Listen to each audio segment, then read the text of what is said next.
I am super stoked to have our guest here today. So drum roll, I'm ready to introduce her. Before we get going, just take a deep breath in and a deep breath out. She's got some goods for us. All right. I needed that breath. So it was really for me. When it takes you 15 minutes to go live. So all good. So guys, this is Camy. Camy Kennedy is a mindset and life coach working with high achievers to create breakthroughs in health, wealth, and love. With a background in molecular biology, neuroscience, and psychology, she provides a framework for incremental success.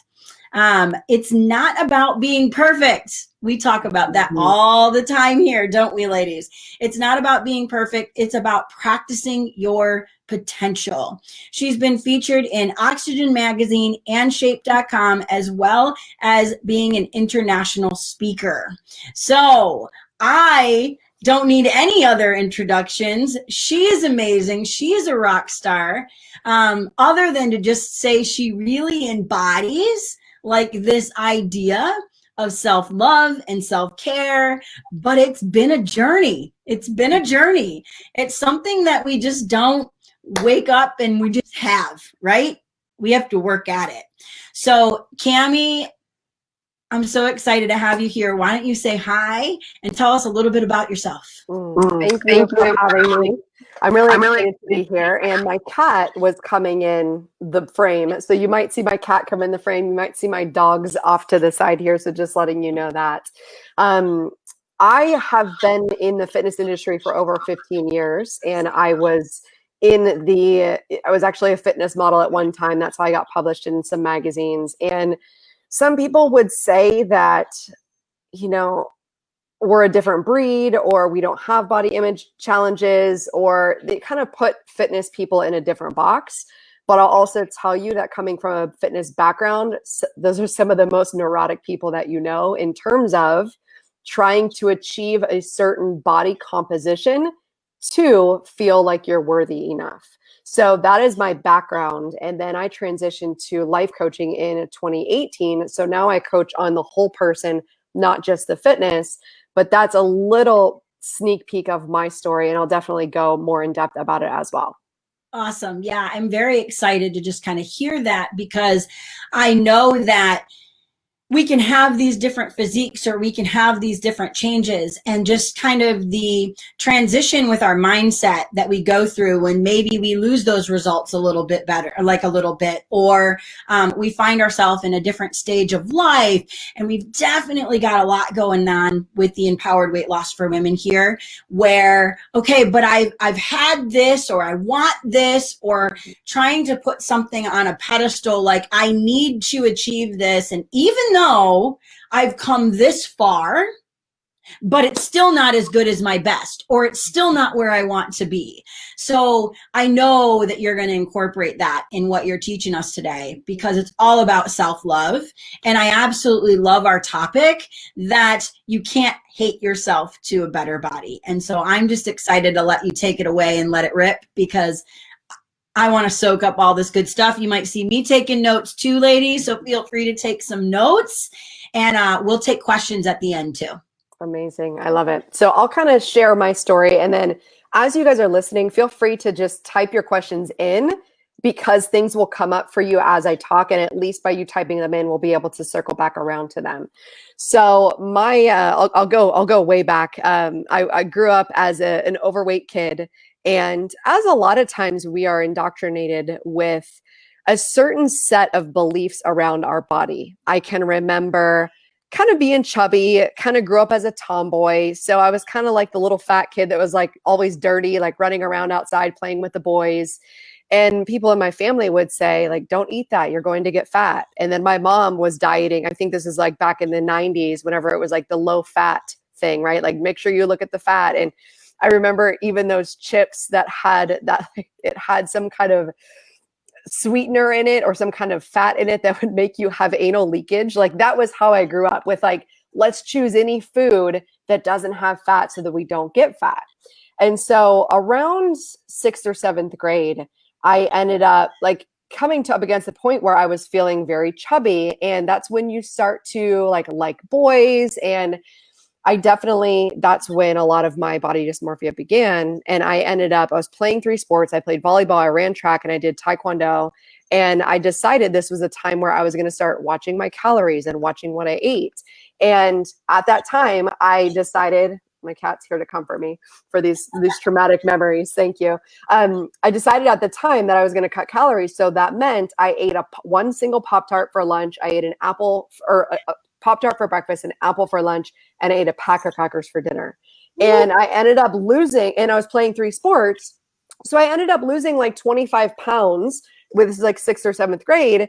And there was 2 things happening. One thing that was happening was I was getting a lot of attention from everybody. Like, you look so good. And the boys were giving me attention.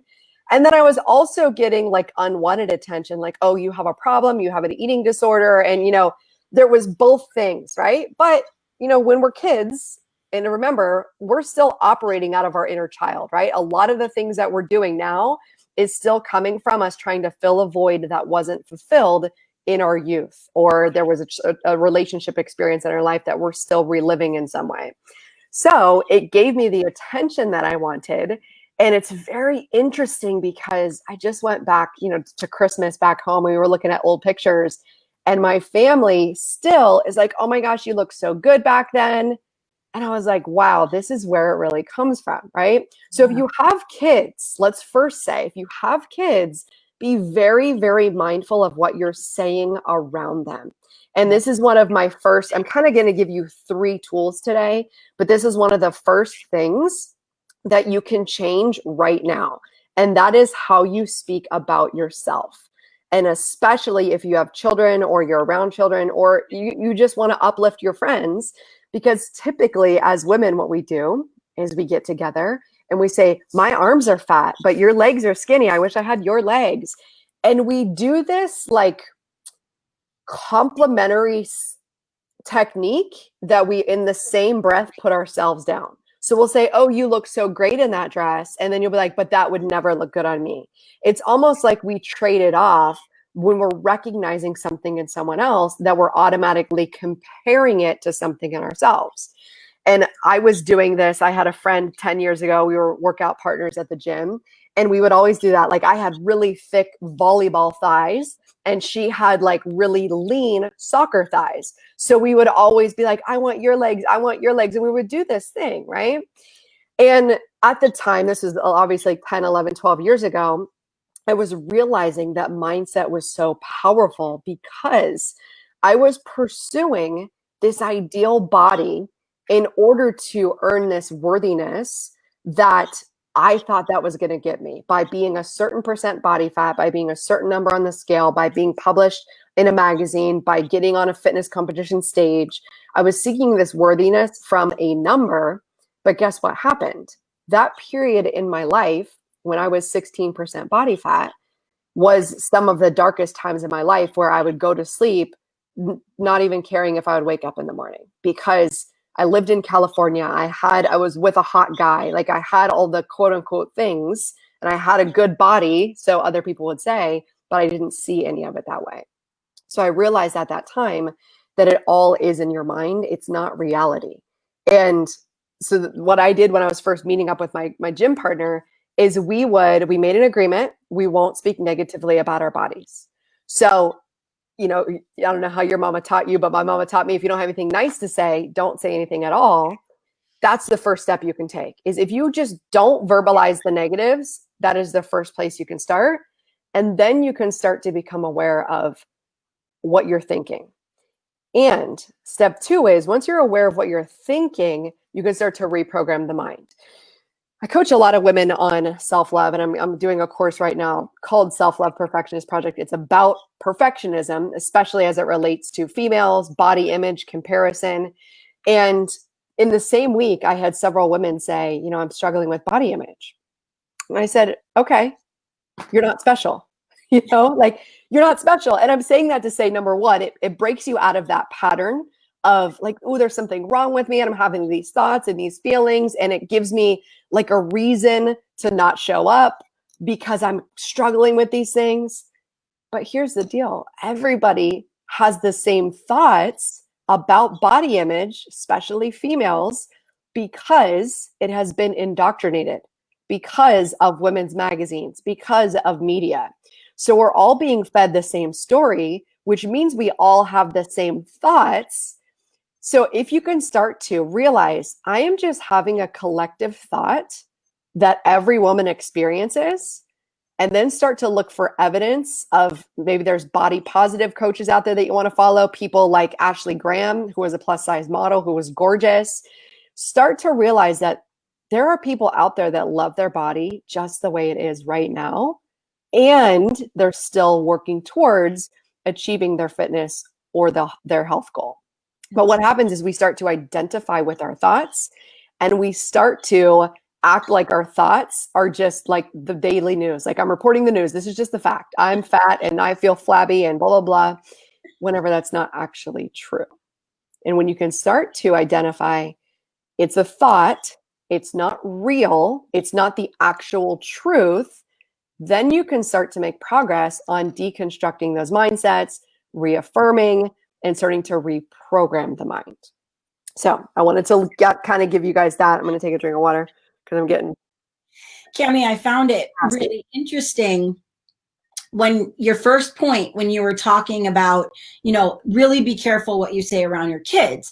And I've been aware of that, but it was very interesting because it was the day before last, we had found CDs of a whole bunch of pictures from where my husband and I met. We worked at an at-risk wilderness camp. So there was never any makeup or looking cute. I mean, we were in full out, like, we live outside gear.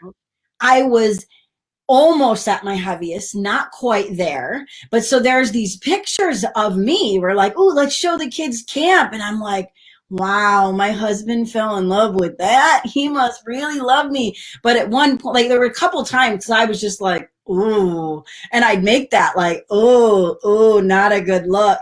And my daughter's sitting there looking at the pictures with me. And like, I had a big acne spot on at one point, and she's like, well, the dots. And then I was like, oh, she's pinpointing some of the things. Like, I don't want her to think like if she has acne or if her friends start getting acne. I mean, she's only 5 now, but I'm like, I had to really course correct in that moment. And her saying it out loud for me, I was like, oh, I became aware of it. But if she hadn't been there, I probably would have just sat there and pinpoint. And it's not just back then when I was almost at my heaviest. I still do it just yesterday on a call with my coach. Like, we still do this all the time, just like you said. Yes. And it's so good. So it's interesting because I went through a body journey of, it's been fit, it's been shredded, it's been really lean and unhealthy, it's been healthy. I was a fitness coach for probably 6 years, and I got married this year. And so that brought like its own things, right? And then quarantine brought its own things. And then I'm really focused on my business.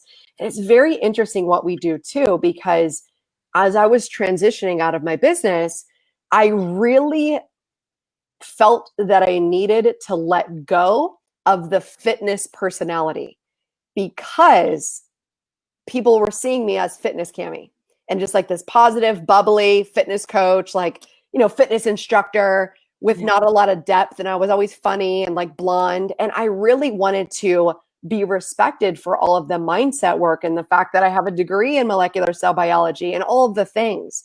And I didn't want it to be about my body. And so what's interesting is I kind of let that identity go. And with that, I let go of some of the habits that I had created. And so what's interesting is I am in a season of recreating what fitness feels like, looks like, what it is for me, because how I had created it in the past was very rigid, very much like it needs to be an hour or an hour and a half. It needs to be weights and this amount of cardio, and it needs to be at a gym and like all of the things. And so this year I've really been unpacking what it looks like and telling myself a new story on that. Now, with that being said, my husband and I both gained 15 pounds. He probably gained more like 20, 25. And I became softer, and I was just like, this is so interesting on how it brings up old triggers, old habits and patterns around my own thoughts around my body. So some tools that I've been doing lately, obviously getting back to the gym, but also realizing that yoga is just as beautiful. Just going for a quick run outside is also okay. Just doing some YouTube videos in the house is also okay. All of that is acceptable. All of that is good. And in regards to looking at my body now and, looking at the scale, I'm not a person who weighs in because I don't believe the scale is a healthy, it's good to do it every now and again, but I remember doing this. If I weigh this amount today, I will be happy. Or if these jeans fit today, I will be happy. And just deciding that if this happens, then I'll be happy today. Right. And so what I was doing recently, and I think this is whether we want to admit it or not, I think this is the underlying thing. We want to feel sexy. We want to feel desired. We want to feel, if we're with our partner or husband, we want to feel like they want to be with us. We want to feel like we look good naked, right? There's a lot of people that joke around that. Yeah. However, that there are women out there who may be 200-300 pounds on the scale. And I'm just saying that for you to get an image. And they are confident AF. And they are going to hop in bed and freak a leak, right? Because they just don't care. So with that being said, that is evidence that you don't need to weigh a certain amount. You don't need to be a certain size. You don't need to have a certain color of skin or have no stretch marks or have no cellulite or have big boobs or small boobs. Confidence is a choice and a decision that you make. And you can practice it. It's cultivated. It's curated. Just like you practice the muscle, bicep curls, building that muscle, you can build that confidence of feeling sexy, of feeling like you feel good in your own skin so that you can show up that way in partnership with your spouse, husband, significant other, or showing up in your business or showing up as a teacher or showing up on Zoom calls, whatever it is. When you feel that way from within, you start to show up differently without. And I'm going to share a practice that I did too, because I'm really getting into sensual movement, the chakras, all the energy that we have tied up in our chakras, I find is very important. And it's really interesting when you're called to the energy work, which if anybody is, feel free to, I'll go very woo-woo on you. But typically I like to do like a soft introductory to what the chakras are. And they are essentially energy systems that lie within our body. And they all tie into a different area of our life. And the sacral chakra is the area of your sexual organs where your womb is. And it's right around your lower belly. And a lot of women are self-conscious about the little pooch, the little lower belly, especially if you've had kids. And there is a lot of healing that needs to be done around what it means to be a woman, what it means to have a little belly. That's okay. And that's the work that I've been doing recently, is actually before bed. My husband's deployed, so he's not even here. He's been gone for quite a while, so I haven't been intimate with him in quite a while. But I'm thinking about, he's coming back in a few months, and I'm like, dang, I had that moment where I was like, oh, I wanted to be shredded when he got back. Like I wanted to have all these things done, and the house was going to be good, and this and that. And then I realized that is just an unrealistic expectation, again, of perfection. And it would truly be okay if he came back right now, just as I am, at the weight I'm at. It's totally fine. Like it's all good. So I started to do some breath work through the chakra of the sacral chakra, where you actually visualize breathing in and out. I started to actually feel my lower belly and like be okay that it's kind of out there. Whereas before I always wanted to have rock hard abs and I didn't want to have a pooch. And then I'm realizing that this is just a choice that I can make on being intimate with my own body before he even gets home. So of like putting on a bathing suit and just taking some photos or looking in the mirror and just moving around. I've been dancing a lot lately because it helps to move out the energy of feeling not confident about ourselves. It helps to break the pattern of either avoiding the mirror, putting on baggy clothes that make us look frumpy and gross anyways. Like I specifically put on tight pants today. Number one, because I was like, let me just see how I feel in tight pants, because you know, especially with quarantine, a lot of us have probably been like stretchy pants or baggy pants. Like, I want to be comfortable. But I like to test and challenge myself every now and again to see what happens when I put on tight pants. Do I freak out? Am I mad because the button is busting open? You know, I kind of do it just to check in to go, I can put on a pair of tight pants and simply use that as a measurement tool of, dang, these pants are still tight. Okay, I know the things that I can do in order to have them be less tight. And I can put it on my calendar in a month or 6 weeks to try them on again.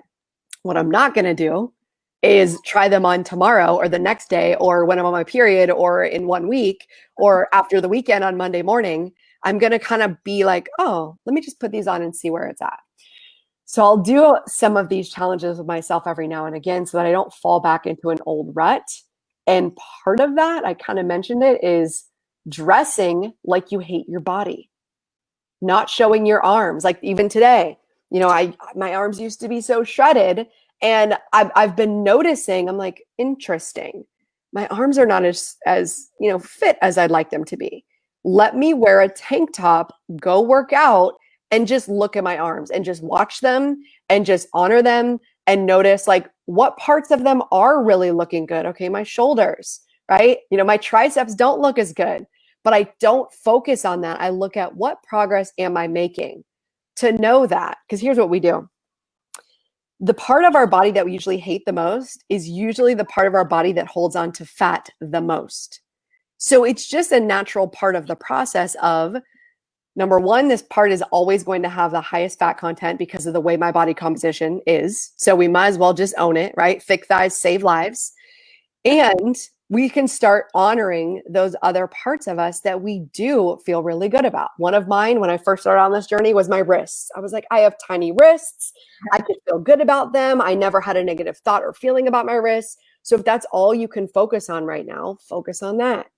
If you feel like you have really good hair or eyes or lips or whatever it is, focus on that. Or you have cute toes, focus on a part of your body that you love and give it love, because it's going to raise the vibrational energy of your body, which helps you to actually metabolize and drop weight and have all of your organs functioning properly. That's another thing I've done. I go through a meditation. I thank all of my organs. I thank my eyeballs for seeing. I thank my lungs for breathing. I thank my brain for being amazing at processing things. I thank my guts and my digestive system, because we don't really have a personal attachment to those things as much as we have to our physical outward appearance. So the more you can start loving how your body works and also getting some perspective. I find this to be very, very fascinating in any area of your life. When you think that you're struggling, and it's not to denigrate your struggle or to minimize your struggle, because we all have mindset struggles. That's what it's like to be a human on earth. That's really the definition of being human. But I like to look at people who I can use as a role model, and I have evidence of the power of the mind. So I will listen to podcasts where people who have been in wars and they've lost an eye, or they've been blown up and they are quadriplegic now, they don't have any arms and legs, and they're still out there putting on their running legs and running Ironmans, right? I knew somebody who grew up and her little brother had cystic fibrosis, which meant that he couldn't breathe. It was like every single breath that he took was like breathing through a straw. The only thing that he desired to do was be able to climb a mountain. And he successfully had a lung transplant several years ago, and now he's able to do that. But thinking about the people who are lying in a bed, who are unable to move, unable to function, and here we are with healthy, mobile, able bodies, and we're not appreciating them. Whenever there's somebody out there who was born with something that's setting them apart, that's making it more challenging, and we have every single gift that God has given us, and we're not honoring that in the way that would help us to actually elevate our health and our mindset. Good stuff. So those are a million tools that I use. But that's kind of where I'm at. Do you have anything that you want to bring it home to for your listeners? One, I think I'm going to try on this, like go put on a bathing suit and walk around the house. I might need to turn up the temperature because it's kind of cold in my house. But I loved that concept because yes, it's so easy for me to be like, I wouldn't wear this in public. And so I just cover myself up. But what I found is when I started getting into an exercise routine just a couple months ago, the stuff I wouldn't wear to the gym because I didn't feel sexy in that, or I'd put on multiple layers to go to the gym. But now working out at my house, I was like, whatever. And half the time I started walking around in just my sports bra. I've never been to the gym or anything with just a sports bra. And it actually made me feel good, even though I wasn't excited about my stomach area sticking out, because I was just more being me. Yes. If I had this sexy hot body, I'd walk around like this sometimes, especially in my own house. So I'm going to walk around like that in my own house. So I think I'm going to take that on even more because I didn't even make that connection until you said that. But I do have a question. And then ladies, as you're watching, put your questions in the comments. Put any questions, comments, anything that you've got. But one question I have is, when you aren't necessarily feeling great about your arms and you wear a tank top, or you're suggesting we go walk around in our bathing suit or whatever, or you put on the tight jeans, let's go with the jeans. You put on the tight jeans and they don't fit. Do you immediately be like, these don't fit? Like, do you put yourself down because they don't fit? Like, how do you mentally put yourself in a space of, I'm going to try them on again in 6 weeks, without it actually bringing you down because the pants are tight now? So the first thing I would do is just be consistent on your nutrition and your workouts before you try to put on the pants. Because that's the first thing we do is like, I've been working out for 2 weeks straight. And we expect that something's going to happen when actually we usually end up kind of getting some inflammation. We might have some water retention. We don't drop weight. We might gain weight. So I would first assess how long have you actually been working out and been consistent with your nutrition, right? I would say 2 to 3 months would be a good time period. If that is you, then you can do what I call the pants test, right? We're going to just call it the pants test. It really is to develop a mindful awareness of your thoughts. Because just like you said, if I felt sexy, if I felt good about myself, if I had the fit body, this is what I would do. It stems back to what you're thinking about yourself. So your thoughts actually create results. It's not the actions that we take. Because I was a fitness coach for so many years where people would come in, their thought was, this is not going to work for me because nothing has ever worked for me. And they would be there 5 days a week and working their butts off. And guess what? It did not work for them because they decided it wasn't going to work for them. So your thought behind your action is actually going to create your result. So the problem here is you want to feel good about yourself. Like at the end of the day, it's not about the weight. It's not about the pant size. It's not about what you're actually fitting into. It's about what you desire in your life, a better sex life. Maybe you want to get into a relationship. You haven't been in one. Maybe you want to feel like you have a smoking hot body. None of that is dependent upon a dress size, the number on the scale. So with that being said, you have to start practicing the thoughts and feelings of someone who feels confident. And you can't practice them without knowing what you're already thinking. So this is simply an awareness exercise of, I'm thinking about putting the pants on and I really don't want to. It's making me feel like throwing up. I feel like a fat biatch. Like whatever language comes up, you're going to start to be aware of like, oh my gosh, is this what I'm always saying to myself? That awareness is key because this is what I use.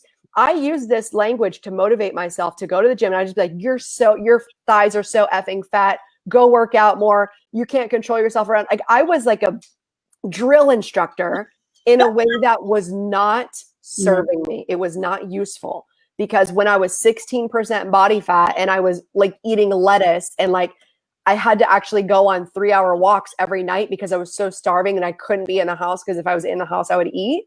Like that's the level of psycho I was at that time. My point was though, is that my level of thinking, which was always denigrating with myself, came with me. So that when I reached my goal of dropping 20 pounds in 40 days, which is insane, I still felt horrible. And I couldn't sustain it. I couldn't maintain it. And because I reached my goal and because I had used negative motivation, I couldn't negatively motivate myself to get any better because the end result was always, you're not good enough, get better. You're not good enough, get better. That is how people develop these disorders, because of the thought process that goes on inside of your head in terms of always getting better. So long story short, use it as a mindfulness exercise and journal and share around the experience. I would even encourage them to share within this group, because you're going to start to realize your thoughts are not your thoughts. They're everyone's thoughts. Everybody is like, dang it, those pants. And then you hold on to the old ones because you're like, I want to get back into them. And then you resist buying the ones that are a little bit like bigger because you're like, I don't want to say that I'm bigger. Here's what I've decided about pants. I'm going to need 2 sizes. Like, because my weight does fluctuate, I'm going to hold off, and I'm not going to call them fat pants anymore. I'm just going to call them like comfy pants or stretchy pants or extra room pants, right? And then I can use that as, when my extra room pants start to get tight, it's time to reassess my fitness and nutrition plan. And I know that about myself, right? But it's no longer, you're horrible, you can't control yourself around food, look at you, you fat ass. It is simply, oh, you've really been eating a lot of sweets lately, and now your pants with extra room don't have extra room. Let's assess that. Like, let's just get back on track and reassess that. Before, I would make it starting over. And now I'm losing 5 pounds again, or losing 10 pounds again. I've come to the realization that I like to eat food, and when unchecked, right? Like, if I didn't have those extra pants that hang around as my check, it could get out of control. But because I leave them there, and I'm like, when these pants get tight, we really need to like go back on a program. And because I've been a fitness coach for so long, we do periodization. We do working out really hard for a season, resting for a season. That's what athletes do, right? You can't go hard all the time. So I've allowed myself that grace to, the scale goes up 5, 6, 7, 8, 9, 10 pounds. That's okay. I know how to bring it back down. And it may be a season of my life where I really want to hang out with family. Maybe it's the holidays. Maybe I really just don't want to work out really hardcore. Maybe I want to just do yoga. And I'm okay with that now. Whereas before, it had to be hard. It had to be an hour long. It had to look like this. I was weighing my food. And now I've become in this more harmonious, relaxed, balanced state about it, which enables me to have other areas of my life that I can focus on other than just fitness and nutrition. Because for so many years there, I was that person who brought food in a container and wouldn't eat lunch with or dinner with my family on Thanksgiving because I needed to have my turkey weighed out and I couldn't have butter and all these things. So I realized what it did socially to me. And I've realized health is a value of mine, but it doesn't look like what it used to look like for me now. Yeah. That restrictive attitude is more than just your socialization with your family. It really plays some funky games with us mentally.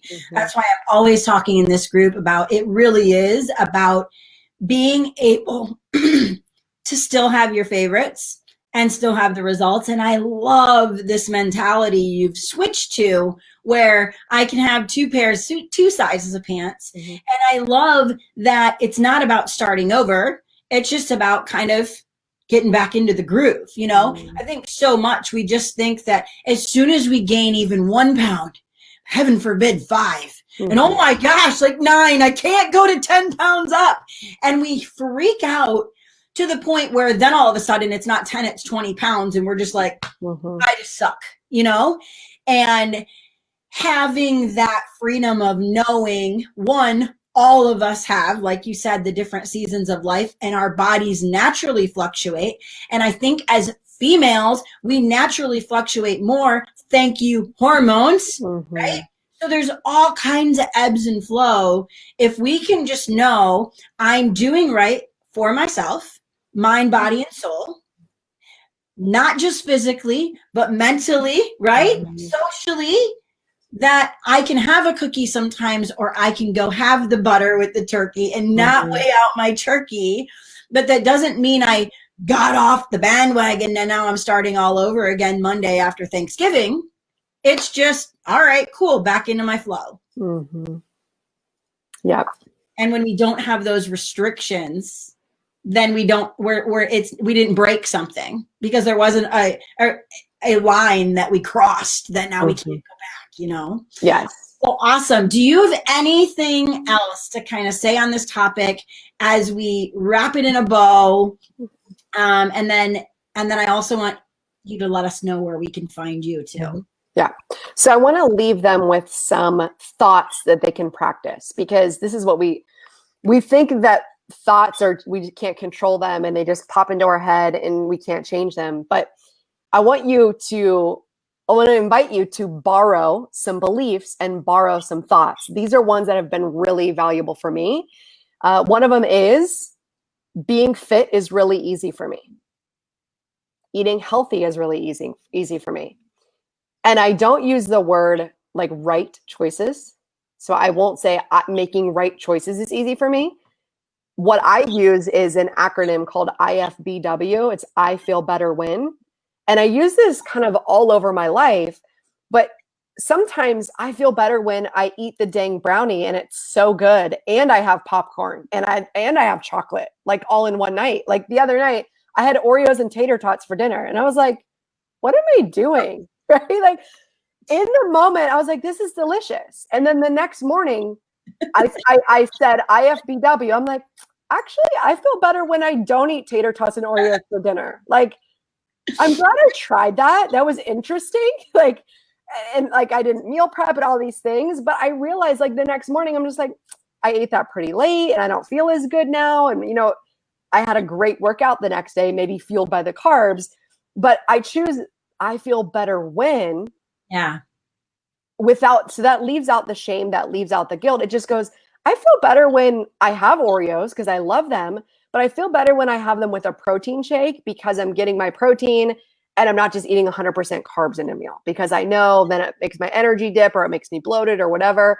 So then I can just make empowering choices that are not right. They're not wrong. They're just what makes me feel better. And so some people are going to choose maybe a more vegan lifestyle because that makes them feel good, or they're going to choose, you know, beef because that makes them feel good.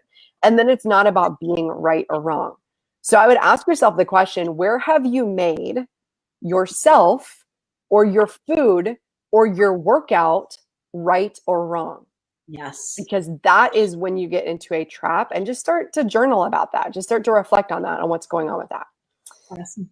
And then in terms of where to find me, they can connect with me on Instagram at Camy Kennedy. And I actually have a journal prompt and a meditation around perfectionism.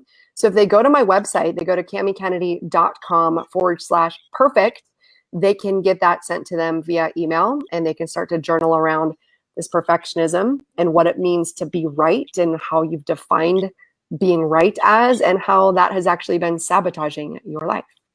Yes. Awesome. Awesome. Well, it was fabulous to have you on.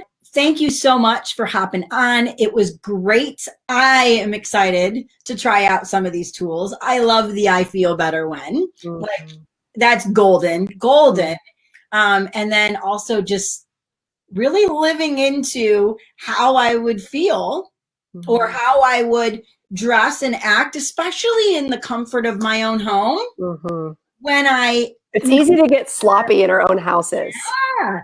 And this time going on, like I prided myself on, I was still always getting ready and through all the COVID stuff. But the last couple weeks, I got to tell you, the world's been getting to me. And I'm just like, nah, I don't feel like I don't have to leave my house or see anybody. So I'm a rare person who I could be in my PJs all day and no one would know, but I don't feel better about myself. So I feel better when I get up and I get dressed. Right now, I'm wearing my cute boots. I'm in my house by myself, strutting around in my boots and a shirt that I love because I feel better.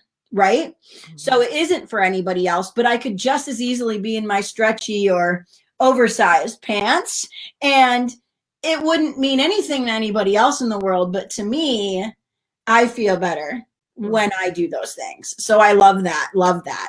I also have an announcement that starting the 2nd, we are going to actually be doing a gratitude challenge. So if you've known me, this is my 3rd annual 21-day gratitude challenge. And so we can take what Camy just taught us and really kind of zero in on making sure that some of our gratitude actually has to do with parts of our body, the way that our organs are working. I mean, we can actually put this to the test as a group. So if you want in that gratitude challenge, just make sure that you let me know I want in that, and I'll get you the information. But that'll start November 2nd. If you do watch this on replay or have questions that come up, Camy, are you good with me shooting over some questions to you? Absolutely. Yep. I would love to answer them. And thank you everyone for commenting and being real, raw, vulnerable. That is where it starts, is just realizing that we're all coming from some kind of the same place, even if we don't have the same story, and to be able to support and edify each other. Awesome. Awesome. Thank you. Thank you. Thank you. This was fabulous. I am so excited for everybody here to take away and hopefully get into this groove of self-love. And again, I will post links so that you can find Camy if you want to follow up and get to know her more and what she has to offer and grab her freebie and all that. So if you didn't get the links when she said them, I'm going to be posting them here. I will edit the top of this feed so you'll have them right away. Awesome. All right. Thank you, girl. Thank you. All right. Bye, ladies.